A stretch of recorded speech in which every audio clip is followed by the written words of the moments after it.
Hello everyone, it's 1437 here, and in this video I'm going to help you understand the ever so confusing card counters in Axie Infinity. In any card game, understanding the flow of cards is very important, but in Axie Infinity, most people sort of just neglect it. And I think the main reason because you just don't understand how it works. So hopefully by the end of this video, you're going to have one more piece of information that you can use to your advantage to win more games. So please do like and subscribe to the channel for more helpful content and leave a comment below as to what other topics you may want me to cover. Before we start, I need to explain to you a little bit about the battle system.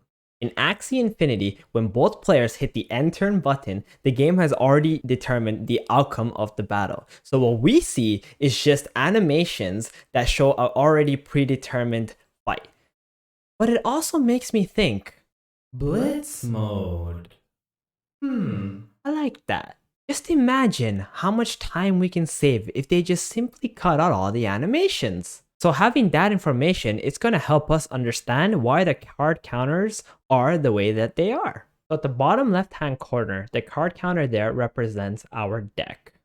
At the start of the game, you will see 24 there. This card counter does not include the cards that you have already drawn during this turn.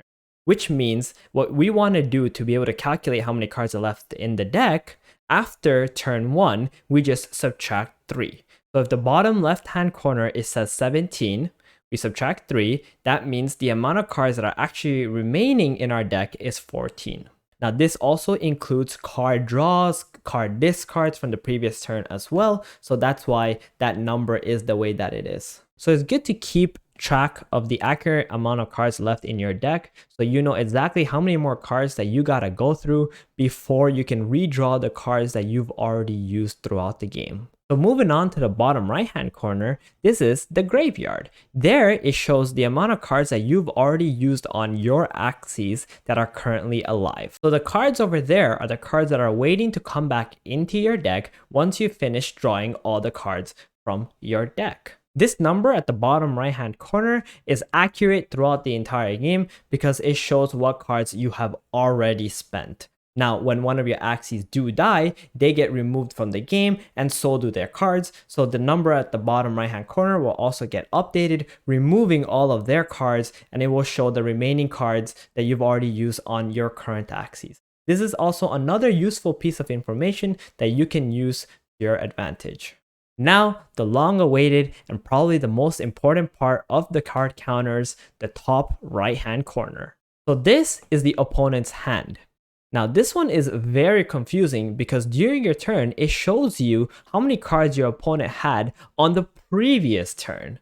So what we actually want to look at is the number shown in that top right hand corner when the battle begins. During the animation, it will actually show exactly how many cards are left in your opponent's hand right before the next turn. This already accounts for any sort of discards or card draw cards. On this screen right now, it's turn number 2, and my opponent didn't actually play any cards on the previous turn, therefore he should have 9 cards in his hand. This plant uses 2 cards over here, and the top right hand corner now shows 7. On the next turn though, it would actually show how many cards he had in his hand the previous turn. So if we can use this information now and remember it, we can actually know how many cards they have in the next turn. For ease of understanding, we take the number that is shown on the top right hand corner during the battle phase, and then we add 3 onto that, and we will know exactly how many cards the opponent has. So in this situation, they have 7 cards during the battle phase.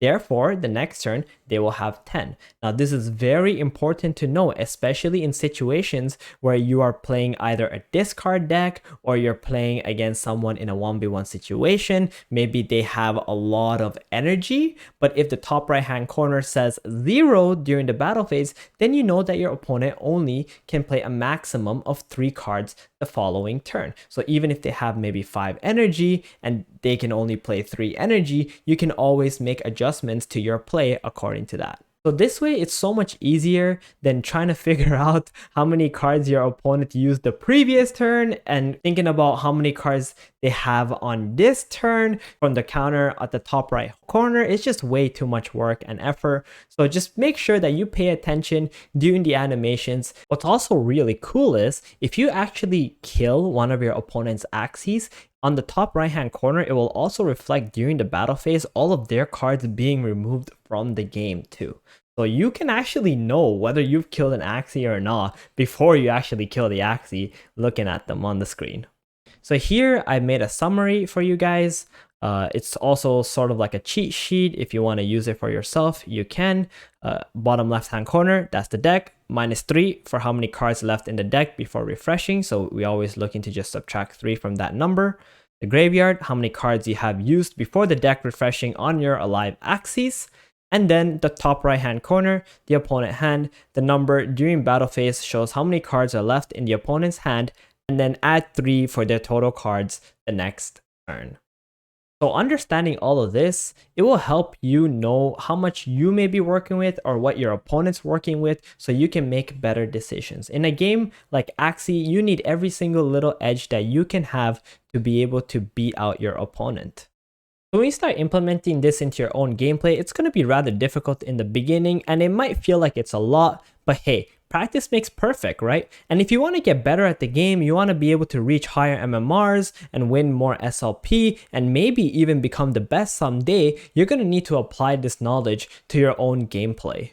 Thank you so much for watching this video. Please do like and subscribe for more content to come on Axie Infinity. And if you have watched this video to the very end, please comment, "Notice me, senpai," and I will notice you. Thank you.